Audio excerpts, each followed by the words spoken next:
contento y muy agradecido al Señor por tener una oportunidad como esta de compartir de la palabra con vosotros. Aunque no me hubiera presentado, hubieras notado rápidamente por mi acento que no soy de Santiago ni de la vecindad, ¿verdad? Vengo de 10 o 11.000 kilómetros de distancia, pero es un gozo tremendo ver que a pesar de la distancia, allá donde vayamos tenemos hermanos en la fe, tenemos una familia espiritual y la palabra de Dios es útil y es poderosa en cualquier contexto, en cualquier circunstancia, en cualquier país donde estemos. Porque la palabra está por encima de lenguas, de culturas, la palabra habla al corazón y ahí somos todos iguales. Todos tenemos un corazón necesitado del Señor Jesucristo. Y como decía antes, mi pasión es la consejería bíblica por muchas razones.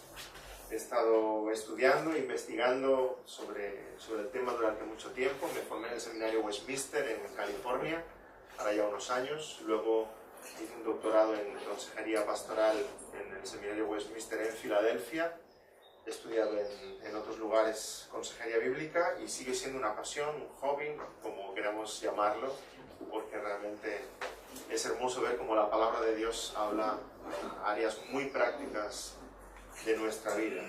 Y esta es una de ellas, la que quiero compartir con vosotros en estos 3 días, estas 3 sesiones. La pacificación o resolución de conflictos.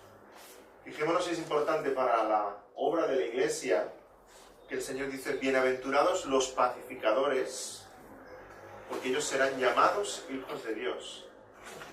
Nos llama felices, no cuando sentimos paz, sino cuando hacemos paz. Somos los motores de la paz entre nosotros, por supuesto la paz de los hombres con Dios, la paz a todos los niveles. Bienaventurados los pacificadores, porque ellos serán llamados hijos de Dios. Dijo un teólogo alemán, Dietrich Bonhoeffer, que vivir en comunidad los unos con los otros es soportar al hermano. Y soportar al hermano puede tener una lectura negativa, ¿verdad? Aguantarlo. Y es cierto, nos tenemos que aguantar los unos a los otros. Nuestros pecados, nuestros defectos, nuestras carencias. También puede tener una lectura positiva. Soportar en el sentido de sobrellevar los unos las cargas de los otros, como también dice la palabra, ¿verdad? Apoyarnos los unos a los otros. Y cuando tratamos el tema del pacificador, o cómo podemos ser nosotros pacificadores en nuestro contexto de iglesia, personal, matrimonial, familiar, educación con los hijos, lugar de trabajo, veremos que las aplicaciones son un sinfín a este tema. Necesitamos, en primer lugar, adquirir una perspectiva espiritual sobre este tema. Porque según el mundo, llegar a una paz tiene muchas veces un sentido meramente jurídico. Se produce un divorcio y cuando hay una sentencia respecto a tal divorcio, ya se ha hecho la paz. Pero sabemos que en un sentido espiritual no es así. En un sentido espiritual estamos tratando con corazones, ¿verdad? Y tenemos que ver si ha llegado la paz a esos corazones. La paz en el sentido hebreo, shalom, paz con Dios, paz uno con los otros. Mi mejor amigo es policía, trabaja en la isla de Mallorca, es un gran policía, no solo porque hace muy bien su trabajo, sino porque mide 2,15 metros, es un gran policía, va con su moto, con sus compañeros, le envían a misiones difíciles a veces, porque Mallorca es una isla con mucho turismo y siempre hay jaleos y peleas y borracheras, etc., ¿no? Cuando estábamos un día hablando sobre su trabajo, me dice: ¿sabes, David? Tu trabajo es más difícil que el mío. Digo: ¿ah, sí? ¿El pastor? ¿Por qué? Dice: sí, porque yo cuando agarro al malo, lo meto en la cárcel y ya está. Pero tú con los malos tienes que tratar con su corazón. Tienes que cambiar su corazón. Y está señalando directamente al centro de este tema. Hacer la paz no es solamente la ausencia de conflicto. Estamos tratando con corazones. Vamos a hablar del rencor. Vamos a hablar del pedir y dar perdón. Vamos a hablar de toda una serie de temas, lo cual sitúa en este tema del pacificador en medio de una misión espiritual y en el centro de nuestro testimonio como cristianos. Bienaventurados los pacificadores, porque ellos serán llamados. No que serán hijos de Dios, sino que serán llamados. El mundo verá quiénes somos, qué hacemos nosotros con nuestros conflictos, cómo los resolvemos, cómo los manejamos, y eso será de testimonio al mundo. Es el mundo el que va a reconocer que nosotros somos hijos de Dios. Así que, habiendo hecho esta introducción, situamos todo esto en un terreno espiritual y podéis ir siguiendo en vuestros manuales, seguiremos bastante fielmente los puntos y vais a encontrar en el manual las citas bíblicas. De manera que el primer punto es el siguiente: el conflicto como oportunidad. Y ya en sí esto es revolucionario, porque normalmente pensamos que el conflicto es algo que nos queremos quitar de encima lo antes posible. Es algo molesto, es algo de lo cual nos queremos desprender. Ahora, la palabra de Dios nos invita a ver el conflicto como una oportunidad, y ahora veremos oportunidad de qué. 1 Corintios 10:31 nos recuerda: si pues coméis o bebéis o hacéis otra cosa, hacedlo todo para la gloria de Dios.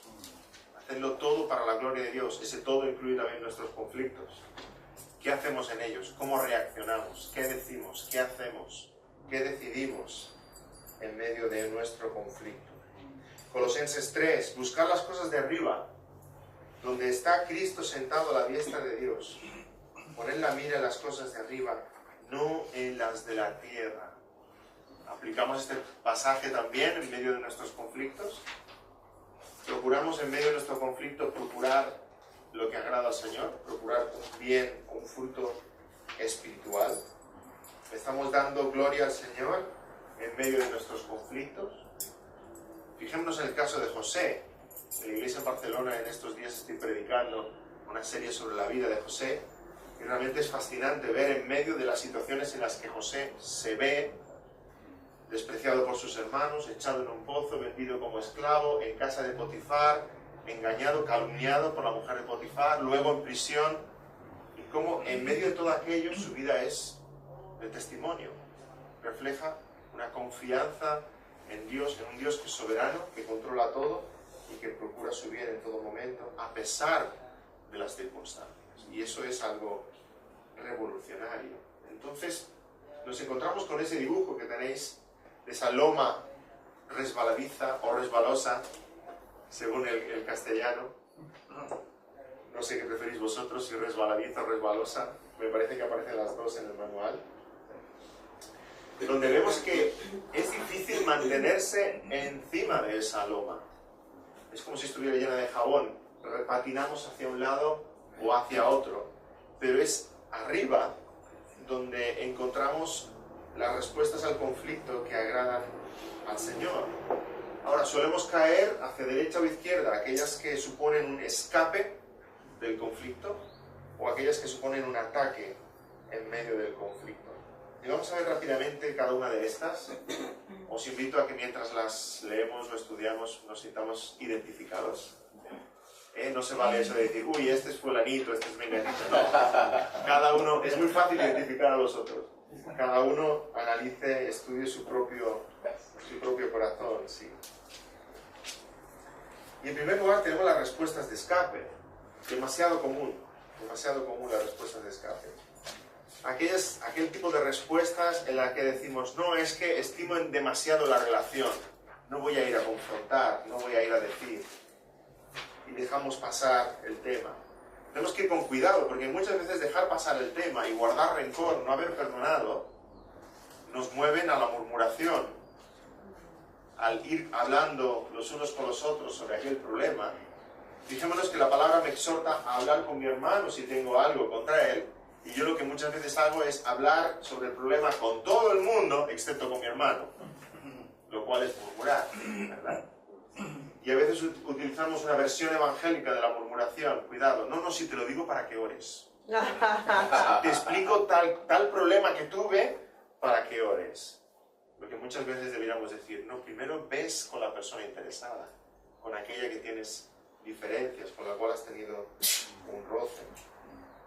Respuestas de escape. La primera, la negación. No, si no ha pasado nada. No, si no tiene ninguna importancia. No, ya lo he olvidado.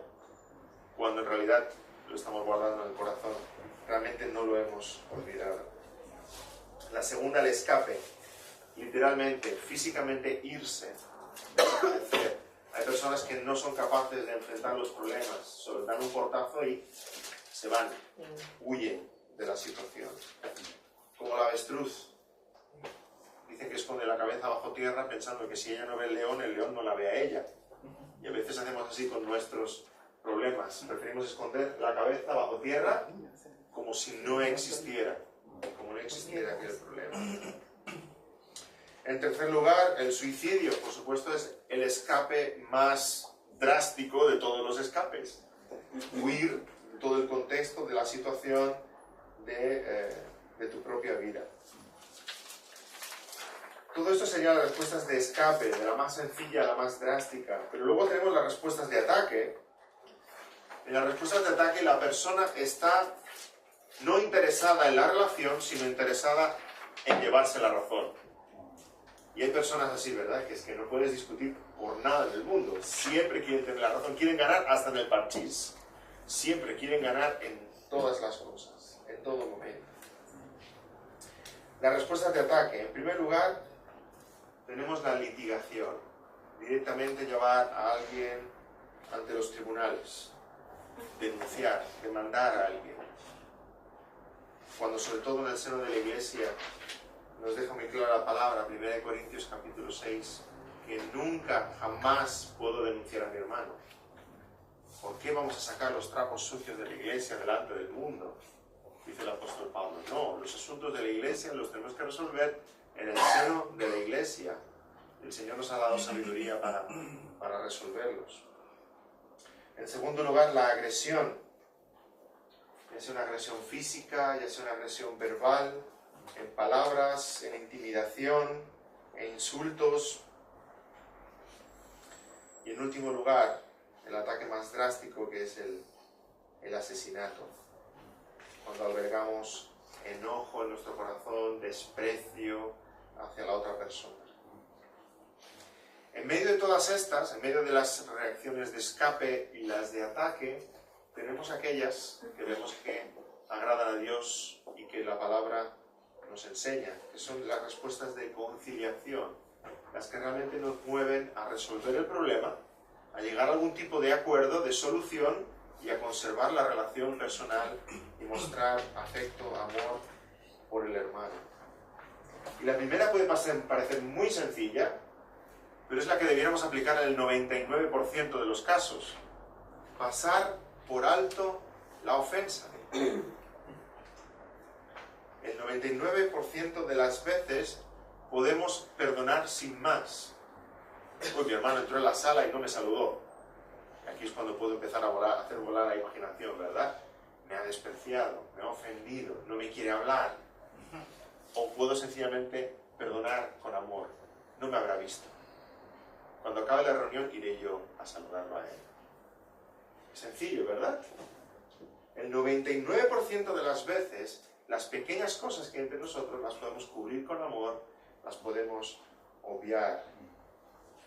Leemos en la palabra, la cordura del hombre detiene su furor y su honra es pasar por alto la ofensa.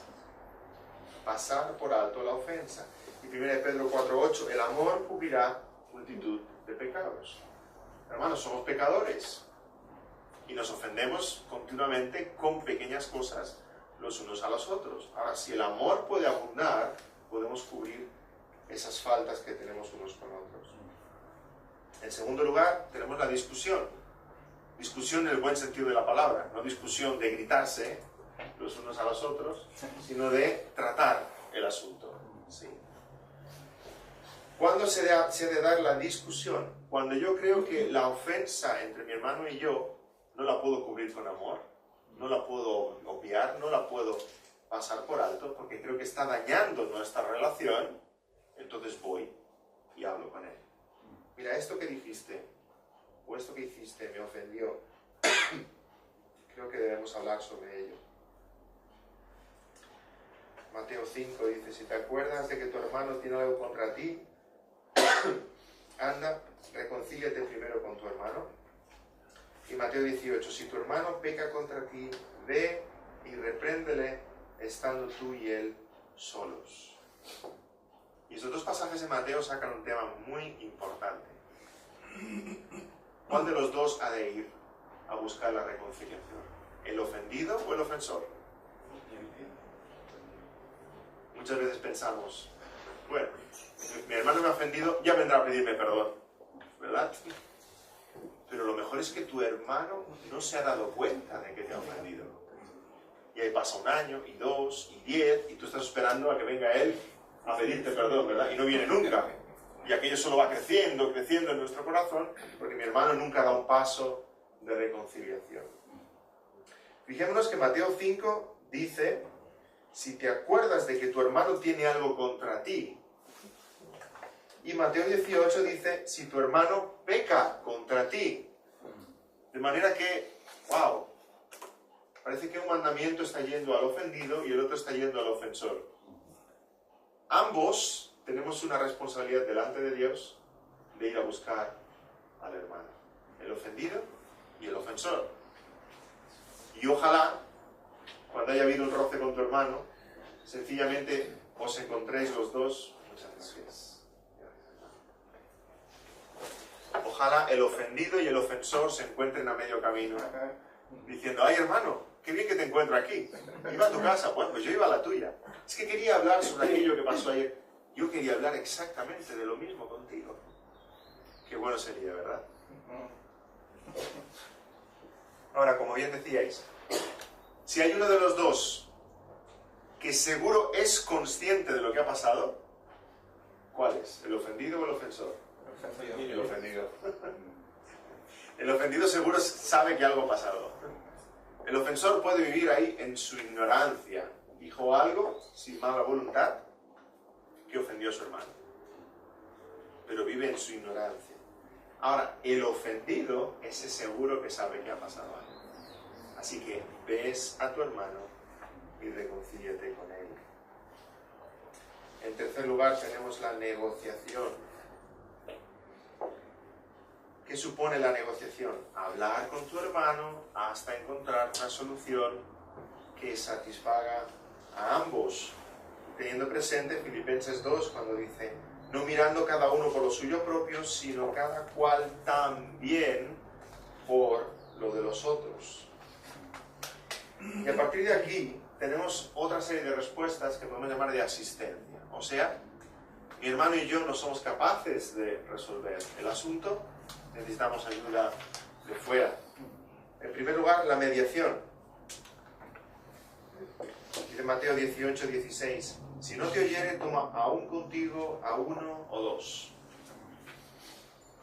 Es increíble cuando hay dos personas que hablan entre ellas que no se entienden y piden a una tercera que por favor se siente para escuchar la conversación, como todo va mucho mejor. Parece que el simple hecho de tener a alguien presente que está escuchando hace que seamos más comunicativos, que nos escuchemos, nos entendamos, nos expliquemos mejor, calmemos nuestros ánimos. Solo el hecho de tener un mediador, alguien que puede ayudar en la conversación. En quinto lugar tenemos el arbitraje. 1 Corintios 6 dice, si pues tenéis juicios sobre cosas de esta vida, ¿ponéis para juzgar a los que son de menor estima en la iglesia? Puede que yo tenga una diferencia con mi hermano y no nos entendamos y finalmente lleguemos a esta conclusión. Vamos a aceptar la decisión de un árbitro. Vamos a aceptar la decisión de una tercera persona y escoger entre ambos ese árbitro que decida por nosotros, con el compromiso de que vamos a acatar aquella decisión de aquel árbitro que hayamos escogido. Y en sexto y último lugar es cuando finalmente se involucra a toda la iglesia. Si no los oyere a ellos, dilo a la iglesia, dice Mateo 18. Entonces entramos en el proceso de disciplina eclesiástica, cuando más personas tienen que saber sobre aquel asunto. vemos dentro de todo esto una tendencia. La palabra de Dios nos exhorta a mantener nuestros conflictos lo más privados posibles. Si yo puedo resolver un asunto con mi hermano, lo sabemos mi hermano y yo. Si eso no es posible, necesitaremos involucrar a más gente. Pero la palabra nos exhorta a que las diferencias entre nosotros las mantengamos con discreción, con la máxima discreción posible. Punto 3. Una perspectiva bíblica del conflicto. Una perspectiva bíblica del conflicto. Los creyentes hemos de trabajar por la unidad, pero unidad no significa uniformidad. Por supuesto somos diferentes, pensamos diferente, tenemos gustos diferentes y a veces en esas diferencias pueden aparecer roces entre nosotros. Ahora bien, ¿cuál ha de ser nuestra actitud? 1 Corintios 10 dice: si pues coméis o bebéis o hacéis otra cosa, hacedlo todo para la gloria de Dios. No seáis tropiezo ni a judíos ni a gentiles, ni a la iglesia de Dios, como también yo en todas las cosas agrado a todos, no procurando mi propio beneficio, sino el de muchos, para que sean salvos. Sed imitadores de mí, así como yo de Cristo. Este pasaje nos da una perspectiva revolucionaria sobre nuestros conflictos. En primer lugar, los conflictos son una oportunidad para glorificar a Dios. Algo que no pensaríamos, sobre todo cuando estamos dentro de un conflicto. Una oportunidad para glorificar a Dios. ¿Por qué? Porque puedo confiar en Dios, como José en medio de todo lo que estuvo viviendo. Creo en un Dios todopoderoso y creo en un Dios todo bondadoso. Ya sé que me he inventado la palabra, pero me encaja aquí. Todopoderoso y todo bondadoso. Y sé que lo que estoy viviendo, en medio de lo que estoy, está dentro de un plan universal que a mí ahora mismo se me escapa, pero Dios sabe por qué. Dios sabe por qué. Hace lo que hace y permite lo que permite en mi vida. Confío en el Señor. En segundo lugar, es una oportunidad para obedecer a Dios. Es una oportunidad para amar a mi prójimo como a mí mismo. Es una oportunidad para amar a mis enemigos. Es una oportunidad para hacer aquello que es justo. Es una oportunidad para hacer todo aquello que yo le aconsejaría a mi hermano que hiciera si estuviera en una situación parecida a la mía. Pero cuando estoy yo dentro, ya es otra cosa. Cuando es mi hermano el que está en problemas, hermano, confía en el Señor, vamos a orar, vamos a abrir la palabra. Al Señor no se le escapa nada de las manos, confía en Él. Cuando estoy yo dentro, ¡ay, Señor, pero por qué has permitido esto?, ¿no? Me enfado. Pero ahí, cuando me toca a mí, cuando soy yo protagonista y estoy yo en esa situación, es una excelente oportunidad para obedecer al Señor. Y obedecer al Señor es amar al Señor. Y amar al Señor es obedecer al Señor. Y muchas veces decimos que amamos al Señor. Escuché un predicador hace un tiempo que decía: los evangélicos son una gente extraña. Era un predicador evangélico, hablaba de sí mismo. Son personas que no dicen mentiras, pero son personas que cantan mentiras. Y el domingo decimos: Señor, cuánto te amo, ¿verdad? Y luego el lunes nos olvidamos de que amar al Señor es obedecer al Señor, es poner en práctica su palabra. Cuando yo llegue a casa, espero que mis hijos me hayan añorado mucho, bueno, al menos eso es lo que dicen por teléfono, y vengan corriendo y me abracen y me den un beso: papá, ¿cuánto te queremos? ¿Cuánto tiempo hacía que no te veíamos? ¡Qué bien que has vuelto! Yo también os quiero mucho, etcétera, etcétera. Y si yo a continuación les digo: que se está haciendo tarde, poneos el pijama, iros a dormir, y ellos me contestan: no, pues vamos a jugar. Yo estoy aquí captando dos mensajes diferentes. Por un lado me dicen: papá, cuánto te queremos, y por otro me dicen: no te vamos a obedecer, lo cual para mí es una contradicción. El Señor Jesucristo dice: vosotros sois mis amigos si hacéis lo que yo os mando. Nosotros no podemos decir lo mismo a nuestras amistades, perderíamos todos los amigos, ¿verdad? Tú eres mi amigo si haces lo que yo te mando. Pero Él es el Señor. Él es el Señor, Él sí puede decirlo. Vosotros sois mis amigos si hacéis lo que yo os mando.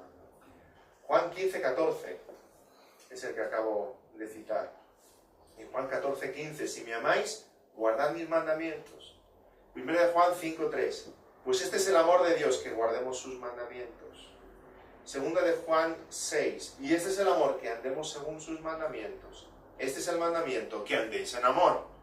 Vemos que es siempre un paralelismo continuo. Amar al Señor es obedecer al Señor, y obedecer al Señor es amar al Señor. Ambas cosas. Así que en medio del conflicto, ojalá recordáramos estos pasajes. Señor, ¿cómo te puedo obedecer ahora? Ahora cuando es difícil. Ahora cuando hay luchas en mi corazón. Y en último lugar, podemos imitar a Dios, imitar su carácter, imitar su amor por los demás. Es imitar a Cristo, que es nuestro perfecto ejemplo. Si el Señor Jesucristo estaba en la cruz y dijo, Padre, perdónalos, porque no saben lo que hacen. ¿Cómo ha de ser nuestra actitud en medio de los conflictos? Así que cuando un conflicto llega a nuestra vida, veámoslo de esta manera. Es un momento clave para nosotros poder ver nuestra madurez espiritual, nuestro calibre espiritual. Para nosotros poder ver lo que contiene nuestro propio corazón. El corazón es como una esponja. Una esponja, hasta que no la estrujas, hasta que no la aprietas, no ves lo que hay dentro, ¿verdad? Nuestro corazón sabemos lo que contiene cuando hay momentos de prueba, de presión, de tensión. Entonces, cuando allí salen cosas y nos muestran lo que hay dentro.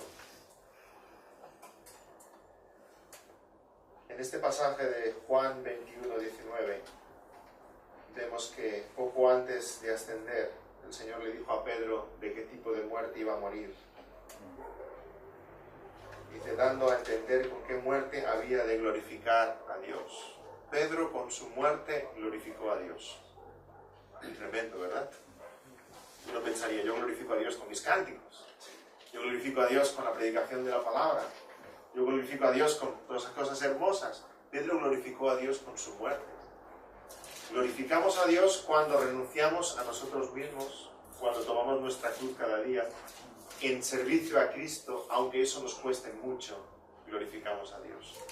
¿Cuánto más si en medio de tus conflictos tú imitas al Señor Jesucristo, aunque eso sea en perjuicio tuyo? Glorificas al Señor. Y es al Señor que hemos de dar la gloria. En medio del conflicto, busca la gloria del Señor, no tu propia gloria. Lo peor que podemos hacer en medio del conflicto, hermanos, es tener una actitud de victimismo para atraer la atención de los demás, porque entonces nos estamos dando gloria a nosotros mismos. ¿Habéis visto un niño pequeño cuando corre y se tropieza y se cae? Se pone a llorar. ¡Ah! Espera que todos lo miren. Ahora, cuando ve que no hay adultos mirando, sigue jugando, ¿verdad? Piensa, no vale la pena. Nadie me presta atención. A veces hacemos eso nosotros cuando tenemos pruebas, cuando tenemos dolor. Intentamos llamar la atención de los demás. No, ojalá la gente no te vea a ti, sino que vea al Señor Jesucristo. Y cuando la gente te mire a ti, en medio del dolor, la prueba, lo que estés pasando, vean esa confianza en el Señor, ese amor del Señor, esa paciencia del Señor. Y les lleve tu actitud, les lleve a glorificar a Dios. Es lo que quisiéramos en nuestras vidas. Dice el Señor en Juan 5:30, porque no busco mi voluntad, sino la voluntad del que me envió. En Juan 8:29, porque yo hago siempre lo que le agrada, hablando del Padre, siempre mirando al Padre. Así que en primer lugar, vamos a buscar la gloria de Dios. En segundo lugar, los conflictos son para servir a otros. Y nuestra actitud en el conflicto no es esa muchas veces, ¿verdad? Yo lo estoy pasando mal, yo necesito que me ayuden, me echen una mano, pero vemos que los conflictos son una excelente oportunidad para servir a otros. Dice el Señor, amad a vuestros enemigos, haced bien a los que os aborrecen, bendecid a los que os maldicen y orad por los que os calumnian. Si me están calumniando, o me están maldiciendo, o me están aborreciendo, yo tiendo a pensar, yo necesito ayuda. Pero el Señor dice, no, cuando te calumnien, bendice. Cuando te persigan, ora. responde con bien a aquel que te está persiguiendo. Venced con el bien el mal, dice Romanos. Hemos de vencer con el bien el mal. La blanda respuesta quita la ira, dice Proverbios. Así que en medio de mi conflicto, lo que espera del Señor de mí no es pasividad. Bueno, ya vendrán a ayudarme, sino acción para ser de bendición a otros. Lo cual es tremendo también, ¿verdad? No una actitud de victimismo. Cuidado. Cristo está colgado en la cruz y ve a su madre, María, y tiene preocupación porque ella quede desatendida. Y le dice a Juan, he ahí tu madre. Dice María, he ahí tu hijo. Se preocupa por su madre cuando es él el que está colgado en una cruz. Tremendo, ¿verdad? Cuando nosotros estamos pasando pruebas, tendemos solo a mirarnos a nosotros mismos. Pero el Señor nos dice que en medio de la aflicción hemos de servir, hemos de ser de bendición. Tercer punto. Los conflictos son para crecer a semejanza de Cristo. Para crecer en santidad. Dios no te ha creado ni te ha llamado para que seas rico, para que seas sano, ni para que seas feliz. Dios te ha llamado para que seas santo. Santo. En ningún momento te promete la Biblia felicidad. Luego descubres que cuanto más creces en santidad, más feliz eres, porque no hay nada más hermoso que la presencia de Dios. Pero Dios te ha llamado a ser santo. Así que en medio del conflicto tienes una oportunidad para poderte deshacer de pecados que hay en tu corazón. Si miramos cómo trabaja un herrero el hierro, cómo lo pone al fuego, al rojo vivo, luego lo pone sobre el yunque y lo golpea con una maza, ¿verdad? Si el hierro pudiera hablar, ¡ay! ¡Qué daño me estás haciendo! Pero es necesario para darle forma. Si vemos el alfarero cómo trabaja el barro, cómo lo rompe, cómo lo moldea, queremos que el Señor forme en nosotros al Señor Jesucristo, el carácter del Señor Jesucristo. Y para eso a veces utilizan pruebas, dificultades, conflictos, enfermedades, luchas, para formar en nosotros lo que Él quiere formar. Romanos 8:28. Sabemos que a los que aman a Dios todas las cosas les ayudan a bien. Esto es, a los que conforme a su propósito son llamados. Porque a los que antes conoció también los predestinó para que fuesen hechos conforme a la imagen de su Hijo, para que Él sea el primogénito entre muchos hermanos. Así que en medio del conflicto yo puedo reconocer, Señor, soy débil. Señor, tú eres fuerte. Señor, soy pecador. Señor, tú eres santo. Señor, necesito de ti.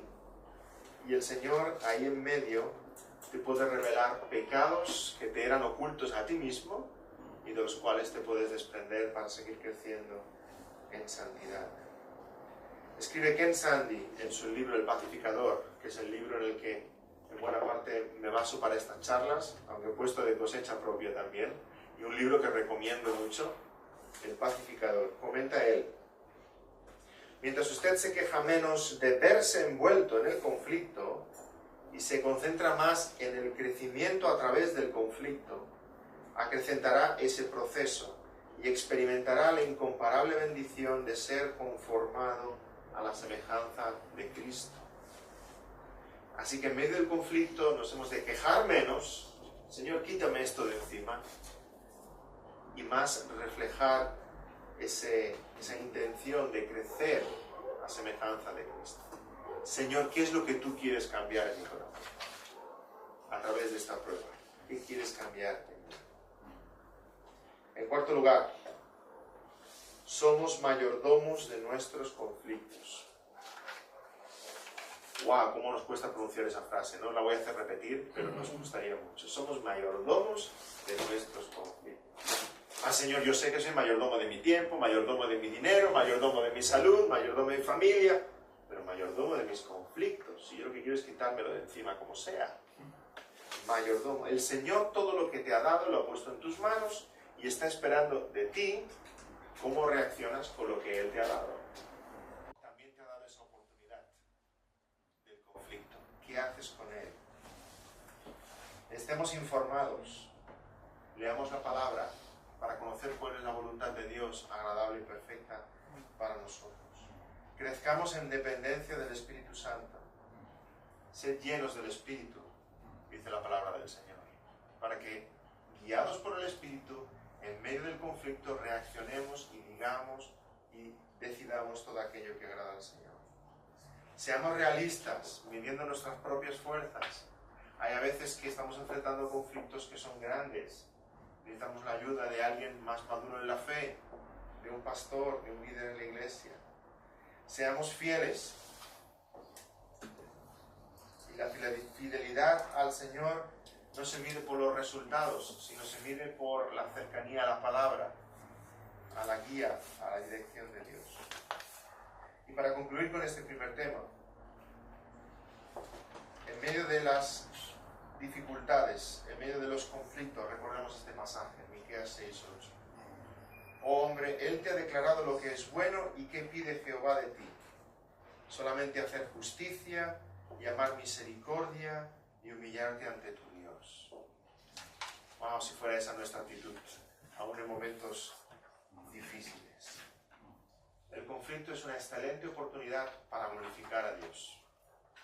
El conflicto es una excelente oportunidad para servir a mi prójimo y buscar su vida.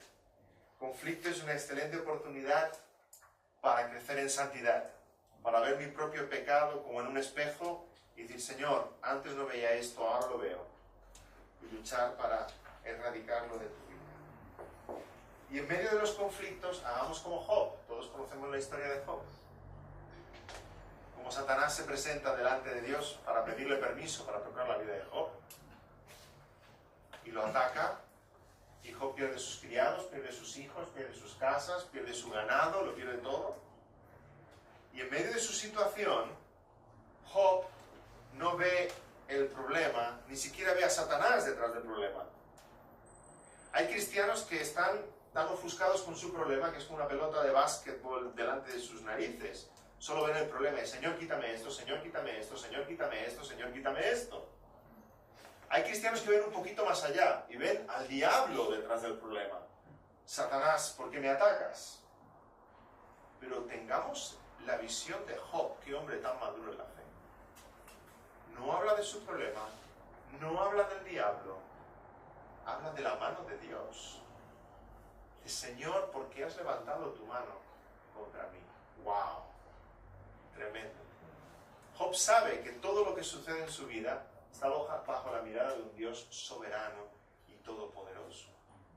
Y que si Satanás algo ha hecho, es porque Dios ha permitido a Satanás. Satanás no es más que un perro rabioso con una cadena que ataca y muerde allá donde Dios le permita que ataque.